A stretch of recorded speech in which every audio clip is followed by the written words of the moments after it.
Himmatnagar civil hospital દ્વારા 3 કલાકની ભારે જહેમત બાદ સફળ ઓપરેશન પાર પાડ્યું। દર્દીના પેટમાંથી 15 સેન્ટીમીટરનું દાંતણ બહાર કાઢ્યું। 65 વર્ષીય વૃદ્ધને પેટમાં દુખાવો ઉપડતા તેઓએ ગાંધીનગર સહિત અમદાવાદ સિવિલ હોસ્પિટલમાં સારવાર વખતે ગયા, પરંતુ સારવાર સફળ ન થતા હિંમતનગર સિવિલ હોસ્પિટલ ખાતે ઇમરજન્સી વિભાગમાં સારવાર મેળવ્યા બાદ સર્જરી વિભાગના ડોક્ટરોની ટીમ દ્વારા સંપૂર્ણ તપાસ કર્યા બાદ પેટમાંથી 15 સેન્ટીમીટરનું દાંતણ બહાર કાઢી હિંમતનગર મેડિકલ સિવિલ હોસ્પિટલ દ્વારા સફળ ઓપરેશન કરવામાં આવ્યું।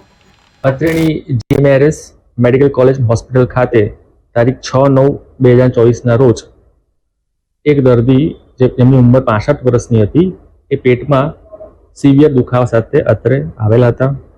અત્રેના સર્જરી વિભાગના ડૉક્ટર પલ્લવ પટેલ એમની ટીમ દ્વારા વધુ તપાસ માટે સીટી સ્કેન અને યુએસજી કરતા પેટની અંદર પરફોરેશન એટલે પેટમાં કાણું જણાઈ આવેલ હતું।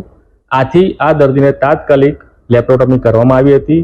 આ લેપ્રોટોમી દરમિયાન વધુ તપાસ કરતા ઓપરેશન દરમિયાન જે પેટમાં કાણું છે ત્યાંથી લગભગ 15 સેન્ટીમીટરનું દાંતણ નીકળી મળી આવેલ હતું અને હાલમાં દર્દી આપણે હોસ્પિટલ દાખલ છે અને સારવાર હેઠળ છે અને કન્ડિશન